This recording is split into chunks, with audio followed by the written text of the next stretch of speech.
Gary John Parker nació en Batavia, Nueva York en el año 1937, y murió en Albuquerque, Nuevo México en el 2010. Se inició en la lingüística andina, particularmente en la quechuística, en los primeros años de la década de 1960. Asociado como miembro del equipo del Quechua Language Materials Project de la Universidad de Cornell, dirigido por Donald F. Solá, iniciador de los estudios descriptivos modernos del quechua y de la enseñanza de la lengua como segundo idioma, vino al Perú en 1961, trasladándose de inmediato de Lima a Ayacucho, con el objeto de realizar trabajos de campo en función de la elaboración de su tesis doctoral, nada menos que bajo el asesoramiento de Charles F. Hackett, el renombrado discípulo de Leonard Bloomfield. La tesis, precedida de los materiales gramaticales y léxicos preparados por el joven investigador dentro del programa dirigido por Solá, sería sustentada en 1964 con el título de The Structure of Ayacucho Quechua, la misma que fue publicada posteriormente, cf. Parker, 1969a, constituyéndose en un verdadero paradigma de descripción gramatical dentro de la tradición de los estudios modernos del quechua. Acabado de graduarse, el flamante lingüista regresó al Perú, esta vez en calidad de profesor e investigador contratado por el recientemente creado Plan de Fomento Lingüístico, PFL, de la universidad más antigua de América, en virtud del Convenio San Marcos-Cornell, propugnado por el Programa Interamericano de Lingüística y Enseñanza de Idiomas, PILEI, y dirigido por el ilustre lingüista peruano Alberto Escobar. Adscrito al PFL por un primer periodo de 2 años, 1964 a 1966, Parker se abocó intensamente a las actividades para las cuales había sido convocado, dictando clases de análisis lingüístico y de dialectología quechua en el recientemente creado Departamento de Lingüística de San Marcos, realizando investigaciones de campo en la región ancasina y asesorando la enseñanza de quechua ayacuchano en el flamante Laboratorio de Idiomas Modernos conducido por la especialista en lingüística aplicada, la también ilustre peruana Inés Potsi Scott. Es justamente por esa época que se traduce y publica la parte gramatical de su tesis, Parker, 1965, inaugurando la serie de publicaciones del PFL de la Universidad Nacional Mayor de San Marcos.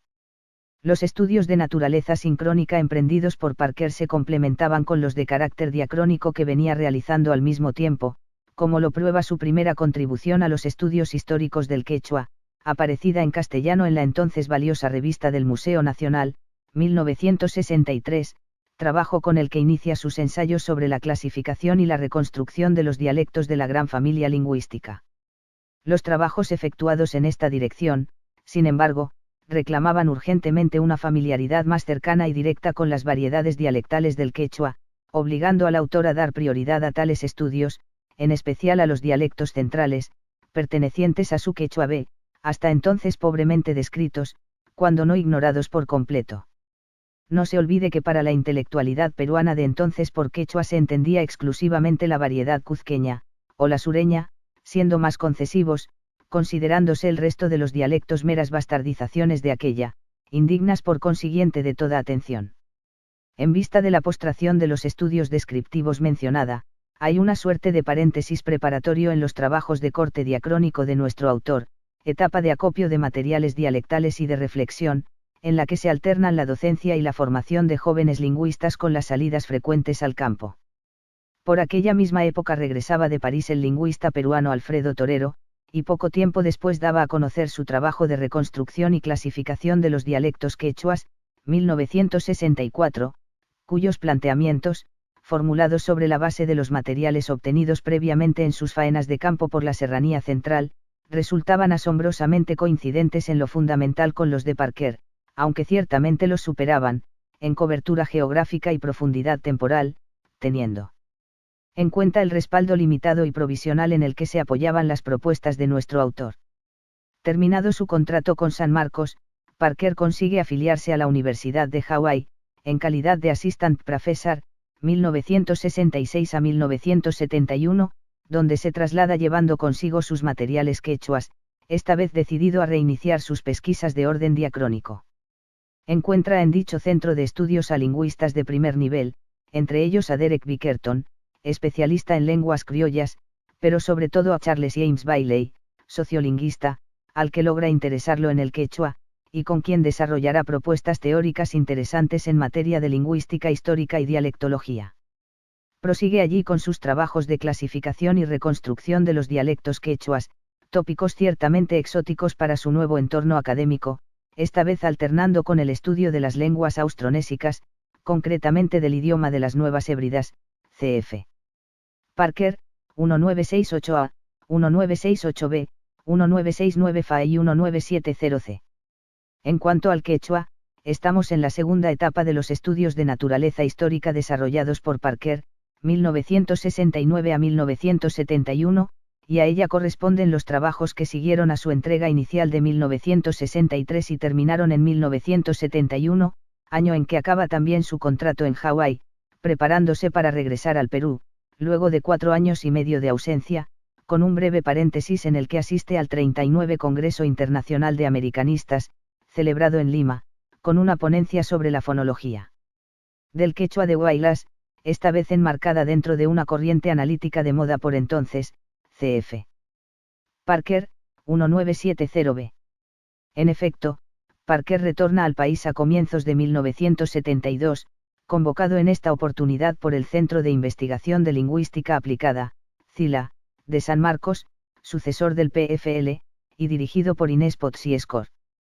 Las labores que desarrollará serán las mismas que desempeñaba durante su primera estancia sanmarquina, apoyando al Departamento de Lingüística de la Universidad como docente e investigador, pero esta vez asesorando disertaciones doctorales de jóvenes que habían retornado de los Estados Unidos luego de sus estudios de maestría gracias a becas otorgadas por el PFL, o tesis de licenciatura de nuevas promociones de lingüistas que se aprestaban a viajar al extranjero, en virtud del convenio de otorgamiento de becas promovido por la institución mencionada de San Marcos. Se trata de la segunda y última permanencia de Parker en el Perú, 1972-1975. Recordemos que por aquellos años anima, juntamente con la también quechuista Louisa Stark, la publicación de la revista bianual Papers in Andean Linguistics, que apenas tuvo 2 volúmenes, volumen 1, fascículos 1 y 2, de 1972, volumen 2, fascículos 1 y 2 de 1973 y 1975, respectivamente, así como también la del Andean Linguistic Newsletter, de corta vigencia igualmente. Como se sabe, el 27 de mayo de 1975 la Junta Militar Gobernante decreta la oficialización del quechua, Ley 21156. Una de las acciones inmediatas de la puesta en marcha de la medida adoptada por parte del Gobierno en función fue la designación de una comisión de alto nivel encargada de la elaboración de un alfabeto quechua que buscara poner orden en el terreno ortográfico de la lengua, como un paso previo a su empleo dentro del sistema educativo del país.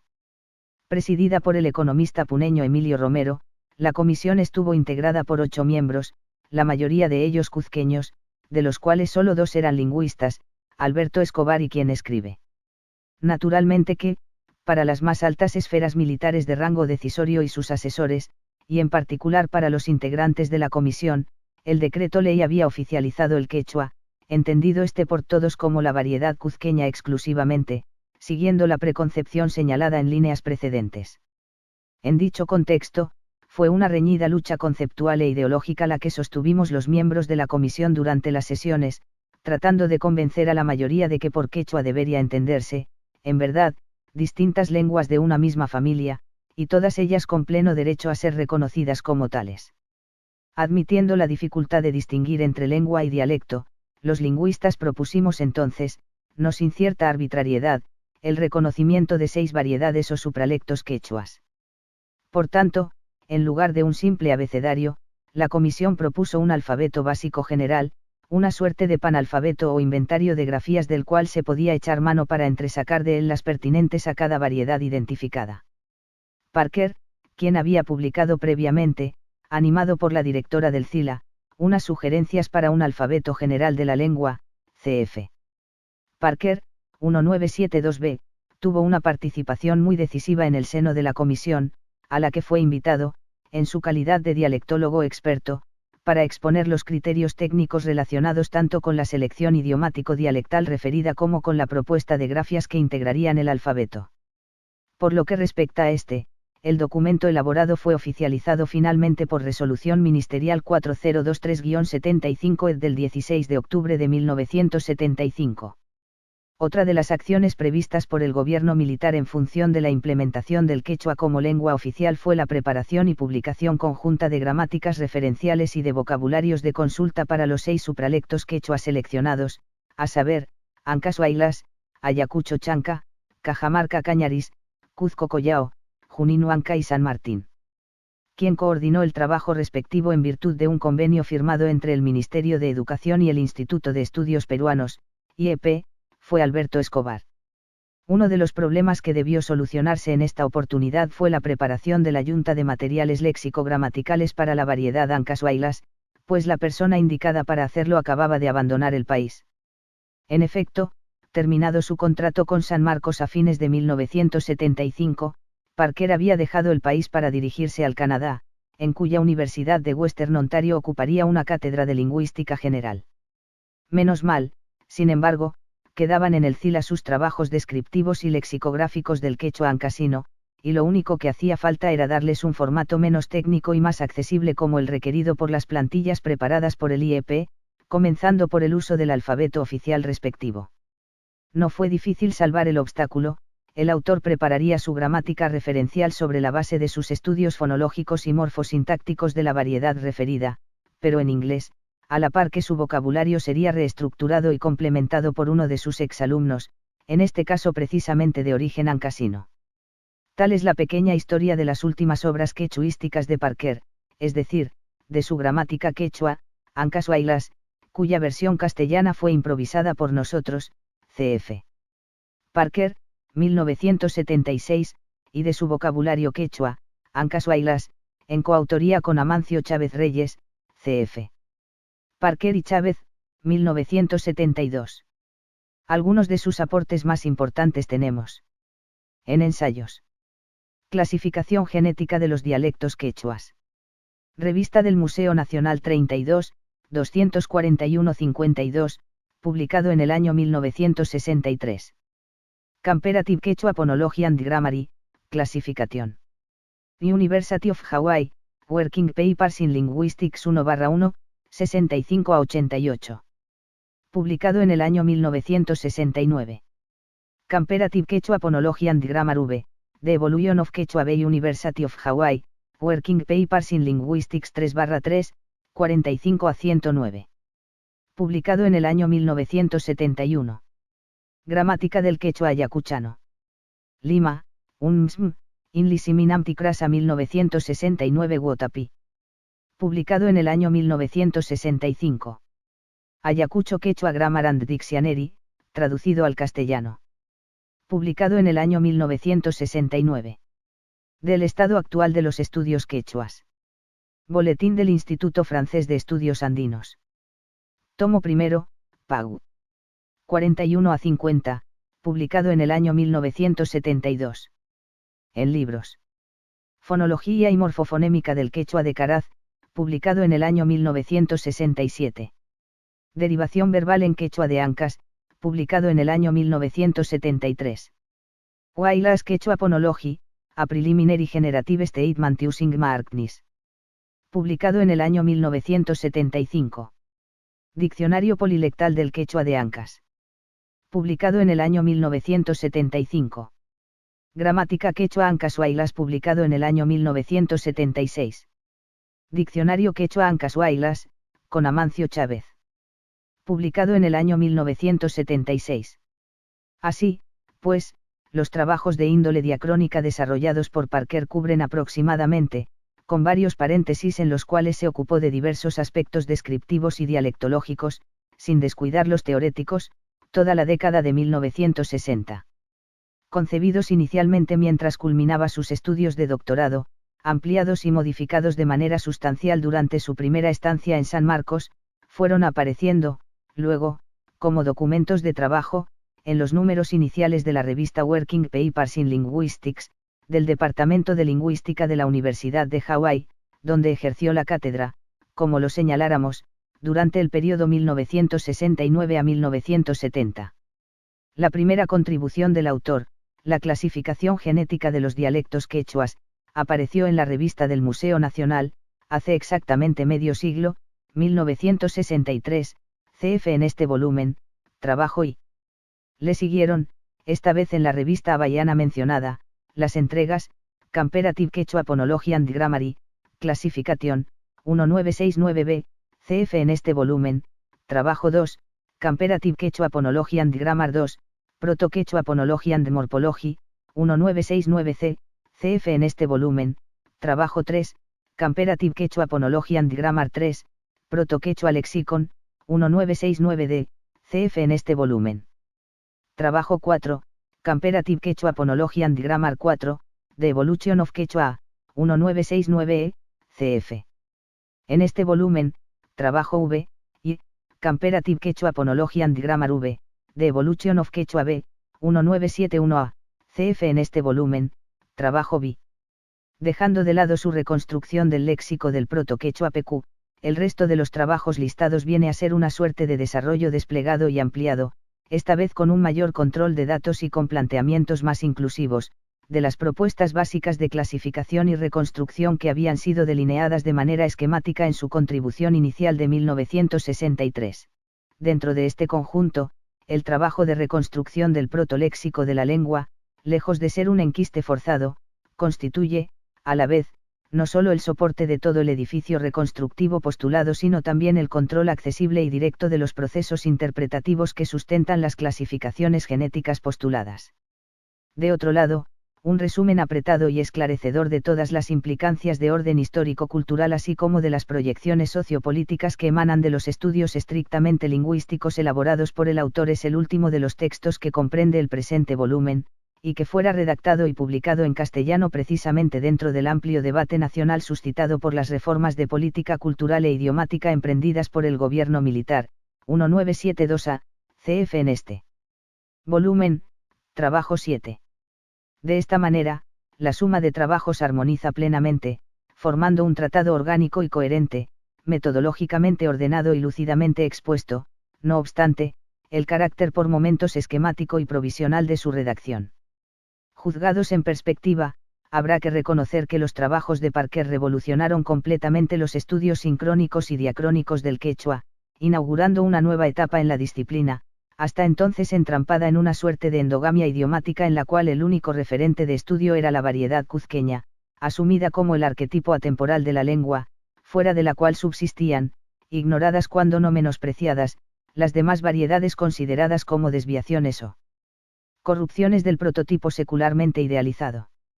El saber histórico-cultural vigente por entonces, que refrendaba el origen cuzqueño de la lengua y la imposición de ésta por parte de los incas a lo largo de las provincias conquistadas, parecía explicar de manera convincente, en el terreno, la percepción lingüística tradicional. Es contra dicho esquema interpretativo que se pronunciará el joven lingüista norteamericano en su ensayo inicial sobre la clasificación genética de los dialectos quechuas. Para ello era necesario recurrir al trabajo histórico comparativo, que supone una actividad de ida y vuelta, en el sentido de que para reconstruir la etapa anterior de una entidad idiomática, llamada protolengua, hay que partir de la comparación de sus manifestaciones sincrónicas, lenguas/dialectos, para cuya clasificación posterior es preciso regresar de la reconstrucción propuesta a la realidad concreta comparada, devolviéndoles a cada uno de los integrantes de esta su historia evolutiva particular. Esto es precisamente lo que hace Parker, y gracias a ello demostrará puntualmente, partiendo de un enfoque estrictamente doctrinario, a, que el quechua es una familia constituida por diferentes entidades idiomáticas, b, que la variedad cuzqueña es apenas una de tales entidades, c, que todos los integrantes de la familia guardan una relación de paridad entre sí, al margen de cualquier consideración que no sea la lingüística, y, d, por consiguiente, no todos los miembros de la parentela idiomática descienden de la variedad cuzqueña. Basándose en tales presupuestos, el autor propone por primera vez en la historia de los estudios del quechua una clasificación estrictamente lingüística de las manifestaciones idiomáticas, lenguas o dialectos, que componen la familia, agrupándolas en dos grandes entidades que él denomina quechua acua y quechua BQB, que a su vez están constituidas de otras unidades menores que se distribuyen geográficamente al margen y por encima de las circunscripciones territoriales tanto nacionales como extranjeras. El QB, geográficamente menos disperso pero dialectalmente más fragmentado, ocupa el territorio central peruano, cubriendo la sierra de los departamentos de Ancas, Huánuco, Pasco, Junín y norte de Lima, a la par que el Cua, espacialmente más difundido y de conformación relativamente más homogénea, comprende las hablas al norte de Ancas, hasta Colombia y el Ecuador, y al sur de Junín, desde Huancavelica hasta Bolivia y Argentina. La aplicación del método comparativo demostró, asimismo, que las variedades, o lenguas, si se quiere, del Cube resultaban siendo más conservadoras que las del Cua, preservando elementos fónicos y gramaticales ausentes en la otra rama, y sin cuyo testimonio fuera difícil sino imposible reconstruir los estadios más antiguos de la lengua matriz.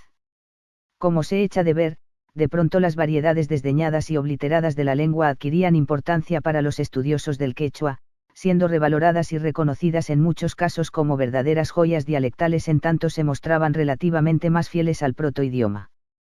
De esta manera, para escándalo de quienes se aferraban a las posturas tradicionales, ya no cabía duda de que, para conocer la historia del quechua, comenzando por la de la variedad cuzqueña, resultaba forzoso familiarizarse con los dialectos centroperuanos que, de paso se ha dicho, corrían el peligro de extinguirse, como ahora mismo, sin ser registrados previamente.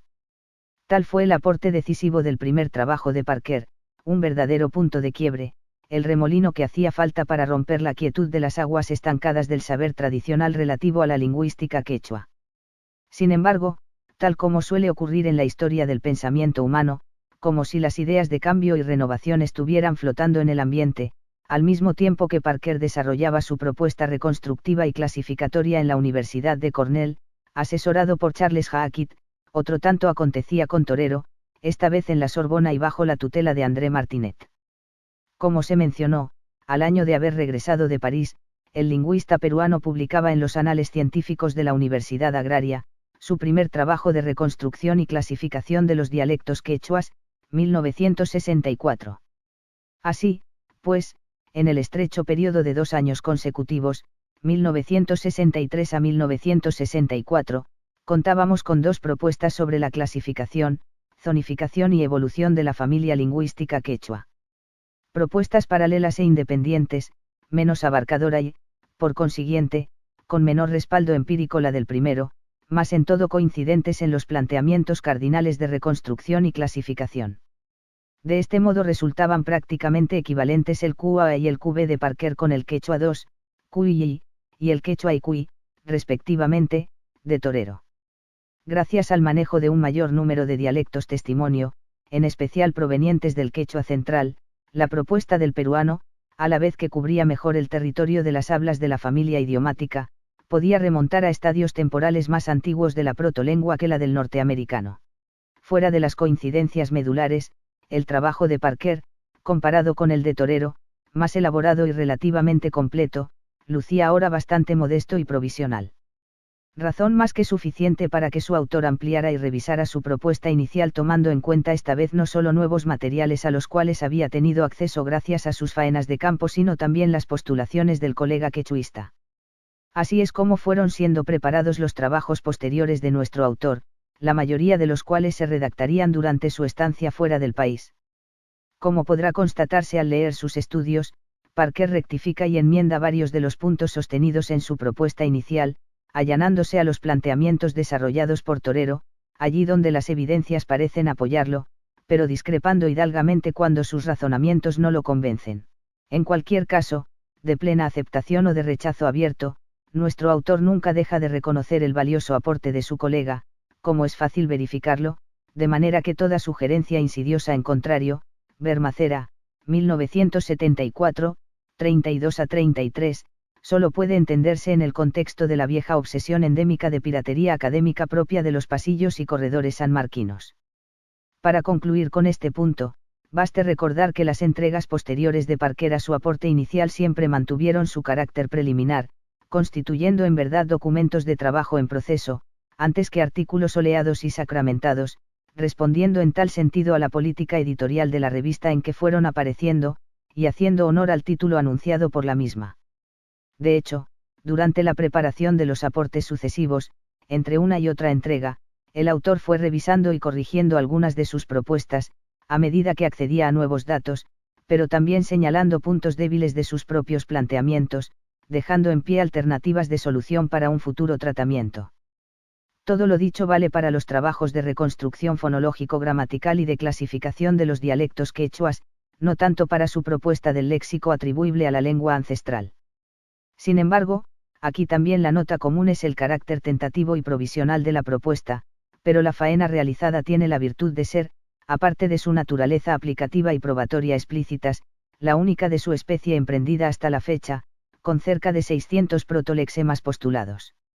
Dada la naturaleza perentoria, si se quiere provisional, de los trabajos de Parker, la comunidad científica podría preguntarse, y con justa razón, sobre la necesidad de dar a conocerlos a estas alturas, menos aun cuando no contamos ya con el autor para solicitarle su aprobación.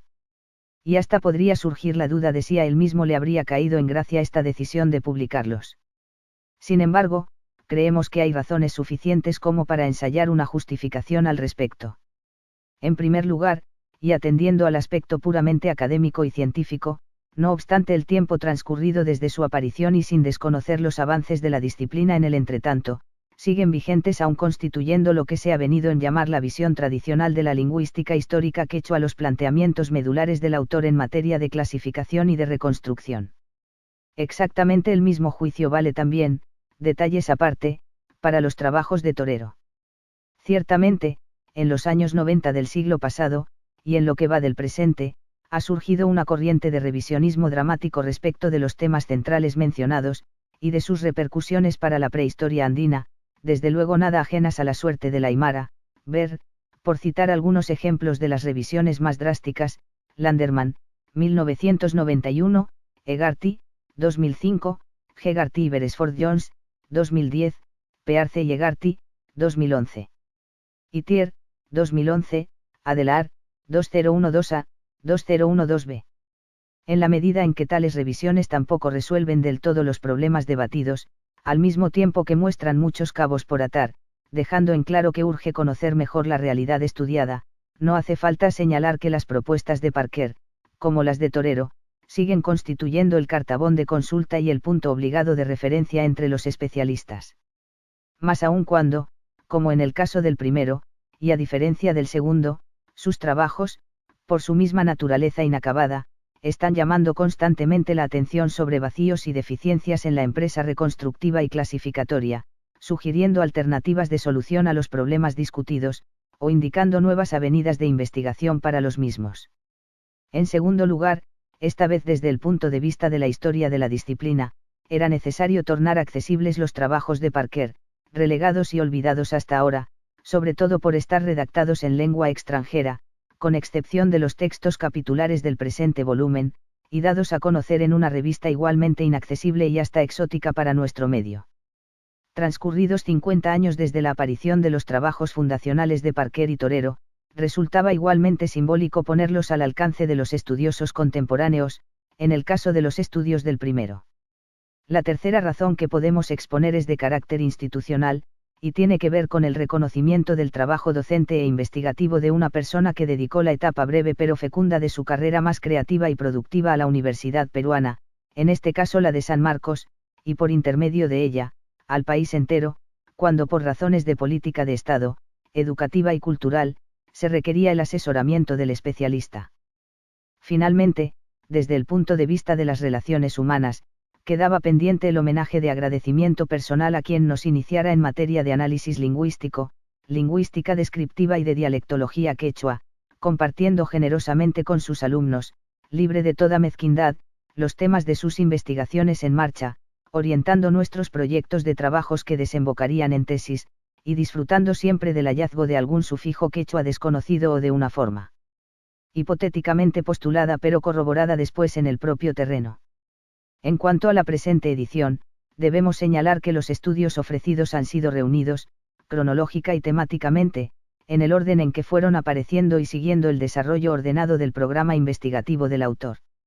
De los 7 trabajos incluidos en el volumen que ahora presentamos, el último de ellos fue redactado y publicado en castellano, aunque el primero, si bien escrito en inglés, únicamente se publicó en versión castellana. De hecho, en vista de los serios errores de traducción que éste presentaba, habríamos querido contar con el original para los cotejos respectivos, cosa que debió descartarse desde un principio, no quedándonos otra alternativa que la de ofrecer la versión que ponemos al alcance del lector, previamente revisada y, restituida, por lo menos en sus aspectos formales y técnicos, particularmente en el empleo del vocabulario especializado. Los 5 trabajos restantes han sido traducidos directamente de sus originales tal como aparecen en los fascículos de la revista Havaiana mencionada en las referencias bibliográficas. Formalmente, esta vez todos los trabajos, excepto el 4º y el 7º, fueron reestructurados internamente, ensamblándolos y correlacionándolos unos con otros, con el fin de presentar una macroestructura a la vez solidaria e integrada. Con dicho propósito hemos optado por insertar dentro de los textos, ya sea al interior de los párrafos o como nota al pie de página, los corrigenda y addenda a los trabajos 2, 4 y V que el autor da a conocer en el fascículo 2 del volumen 2 de Working Papers in Linguistics, cf. Parker, 1970A, siguiendo rigurosamente sus propias indicaciones. De otro lado, en vista del carácter escueto, por momentos sincopado, de la prosa inglesa parkeriana fue necesario, en aras de una lectura más fluida de los textos, insertar en ellos conectores estilísticos y discursivos entre corchetes que aseguraran la coherencia interna de los mismos.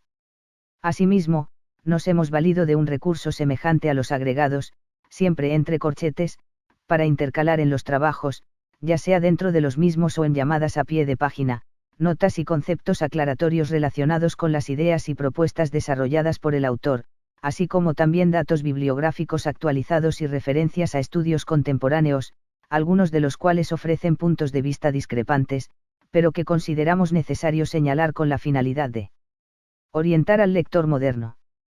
Tal como lo anunciáramos en las secciones iniciales de esta presentación, en 1975, al concluir su contrato con el CILA de San Marcos, Parker dejaba el país, esta vez en un viaje sin retorno. Nada vaticinaba entonces que su carrera como investigador y autoridad en lingüística quechua se iba a truncar definitivamente a raíz del cambio de su residencia. Las exigencias académicas y burocráticas de la Universidad Canadiense de Western Ontario, donde trabajó en calidad de Visiting Associate Professor, no le permitieron seguir desarrollando sus actividades ni menos asegurar su estabilidad laboral, situación que se fue agravando al constatar que más de 10 años de ausencia lo ponían en seria desventaja a la hora de competir por una cátedra en su país natal. Hombre de su generación, no estaba en condiciones de aceptar las reglas del establishment norteamericano, y, sin pensarlo 2 veces, decidió abandonarlo todo para entregarse por completo a sus 2 aficiones de siempre, la numismática y la ornitología. Dedicado a estas actividades, la segunda de las cuales lo obligaba disciplinadamente a madrugar los fines de semana, catalejos en mano, para ir a trepar las colinas de la región, lo encontramos en su retiro de Albuquerque, Nuevo México, en ocasión del Instituto de Medio Año organizado por la Linguistic Society of America, LSA, en julio de 1981. Para entonces parecía estar completamente ajeno a los avances de la lingüística quechua, si bien conservaba aún, con verdadero celo, su nutrida biblioteca acopiada durante su corta, pero fructífera labor de investigador del área andina. Cuando le insinuamos la posibilidad de que tan rico repositorio tuviera otro destino, nos espetó manifestando que no, porque ya no investigaba en la lengua, había dejado de interesarse por ella. Fue la última vez que lo vimos, aunque luego cruzamos todavía alguna correspondencia, a raíz de la nota de agradecimiento que nos hiciera llegar tras recibir la separata de un trabajo que le dedicáramos con anterioridad, cf.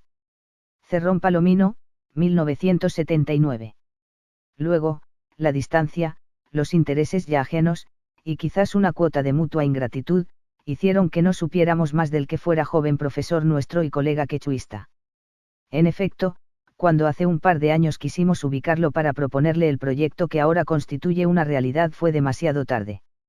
Garland D. Bills, nuestro anfitrión en el Linguistic Institute de 1981 de la LSA, alguna vez quechuista también por más señas, ver, por ejemplo, Bills, 1972, a quien le pedimos ubicar al común colega y amigo. Nos dio la triste noticia de su partida sin retorno, ocurrida el 6 de noviembre de 20.101. De este modo, el homenaje que pensábamos rendirle en vivo devino en reconocimiento póstumo. Lo mínimo que podíamos ofrecerle al tímido y solitario estudioso norteamericano que en 3 lustros de trabajo intenso sentó las bases de los estudios históricos de las lenguas andinas. Nuestras palabras finales son de reconocimiento a las instituciones y a las personas que hicieron posible la publicación del presente volumen. En primer lugar, debemos señalar que el trabajo que ahora entregamos no habría podido concretarse sin el apoyo del Vicerrectorado Administrativo de la Pontificia Universidad Católica del Perú, gracias a cuyo programa del Fondo Canquersabal 2012, dispusimos del tiempo y de los recursos indispensables para desarrollar el proyecto inicial que presentáramos oportunamente. En segundo lugar, debemos manifestar nuestro agradecimiento al Dr. Albert J. Schutz, editor responsable de los Working Papers in Linguistics de la Universidad de Hawái, por habernos concedido generosamente la autorización para publicar la versión castellana de los trabajos originariamente aparecidos en la mencionada revista. En el plano personal, quedamos sumamente agradecidos a Lael Campbell, actualmente profesor en la misma universidad en que ejerciera la docencia el amigo común homenajeado, por facilitarnos, pronta y entusiastamente, los contactos institucionales necesarios y la información académica e investigativa de Parker durante su etapa hawaiana. Mención especial merece también aquí Garland D. Bills, otro viejo amigo común, por haber efectuado todas las diligencias destinadas a obtener información acerca del paradero de nuestro autor en Albuquerque, con la noticia fatal de su triste partida. Ayuda siempre generosa y desinteresada nos ofreció también Nicanor Domínguez, quien tuvo a su cargo la preparación de los mapas que ilustran los trabajos del libro. Va igualmente nuestro reconocimiento a Raúl Bendezu Araujo y a Denis Torres Menchola, integrantes del equipo que tuvo a su cargo la traducción de los textos inicialmente aparecidos en inglés, habiéndose repartido, deportiva y equitativamente, los materiales respectivos. El primero de ellos, además, tuvo a su cargo la paciente y minuciosa revisión de la versión final de todos los estudios agrupados en el presente volumen conmemorativo. Finalmente, no podíamos dejar de agradecer a María, diligente compañera, quien asumió la tarea espontánea de la corrección de pruebas del presente libro. Lima, marzo de 2013. Rodolfo Cerrón Palomino.